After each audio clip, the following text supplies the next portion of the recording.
मन और ध्यान और चित्त सब एक ही चीज है? एक ही चीज नहीं है। चाहिए में सब आ जाता है। चाहिए में मन गया, ध्यान आ गया। चित्त तब लगता है जब योग्यता से ज्यादा कुछ होता है, तब वहाँ चित्त लगता है। लगाना नहीं पड़ता, लग जाता है। जैसे आपने कहा कि पता चल जाए कि बेटे का बेटा हुआ तो चित्त वहाँ बस लग गया। तो फिर मन तो हमारे शरीर के लिए काम करता है ना, तो अगर उनको तो मेरा के लिए काम करता है। मेरा शरीर, मेरा लोग। तो ऐसा हो सकता है कि जैसे मेरे को अब मान लेते बहुत तेज भूख लगी है तो मन इंगित कर रहा है कि खाना खाओ, लेकिन चित्त वहाँ लगा हुआ है। दोनों चीजें एक साथ हो सकती है? हाँ एकदम। दोनों अलग हो गए ना? ध्यान वहाँ लगा है, लेकिन वो क्षण में आता जाता है। अच्छा, समझ में नहीं आता। हाँ, ठीक है। कभी वहाँ चला फिर वापस बहुत तेज, मतलब वहाँ नहीं गया, वो आपके अंदर ही है। तो वही मतलब आपके अंदर है, वो कहीं जाता नहीं। मन है भी और नहीं भी है, स्थिर है वो।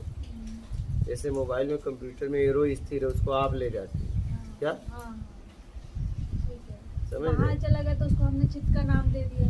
हाँ, और अब यहाँ कुछ हम वहाँ नहीं गए, आपके अंदर है वो जानकारी, आपके अंदर ही है वो, आपके अंदर ही घूम रहा है। आपको ऐसा लगता है अंदर घूमता है, और 5 इंद्रियों द्वारा जहाँ तक हम देख सकते हैं, जहाँ तक सुन सकते हैं, जहाँ तक सूंघ सकते हैं, जहाँ तक स्वाद ले सकते हैं, जहाँ तक छू सकते हैं, वहां तक जाता है। जब ये वहाँ तक जाता है, जब जो अभी आपने बताया, तो उसको हम ध्यान का नाम दे देते हैं। जब किसी उस पे चला गया दूसरी चीज पे, तो हम उसको क्या कहते हैं, चित्त का नाम दे देते हैं। हाँ, मतलब ऐसी घटना घट जाती काम है। कर रहा है तो हम उसको मन का नाम दे देते हैं। ऐसा घटना घटती है कि आपका चित्त वहाँ लग जाता है। जैसे अपमान हो जाना, बहुत सुख मिल जाना, ठीक है, आपने सोचा नहीं था उतना सुख मिला, ऐसा कुछ आपके जीवन में मिल जाता है, तो चित्त वहाँ लगा रहता है। योग्यता से ज्यादा मतलब आप वहाँ लगी रहती है, और वो आपके अंदर ही है, क्या बाहर नहीं लगी है। आप ये मत समझना। जैसे मान लीजिए आपने किसी को देखा, उसके 1 घंटे बाद वो खत्म हो गया, ठीक है, और आपको ये बात पता नहीं है, वो जल के राख भी हो गया, लेकिन आप जैसा जहां तक आपने उसे देखा था, आप अपने अंदर देख रही हैं क्या?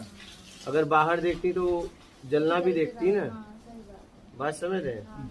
अब जब भी उसकी याद आएगी तो वहीं तक आप रुक जाएंगी, जहां तक वो जानकारी आपको मिली है।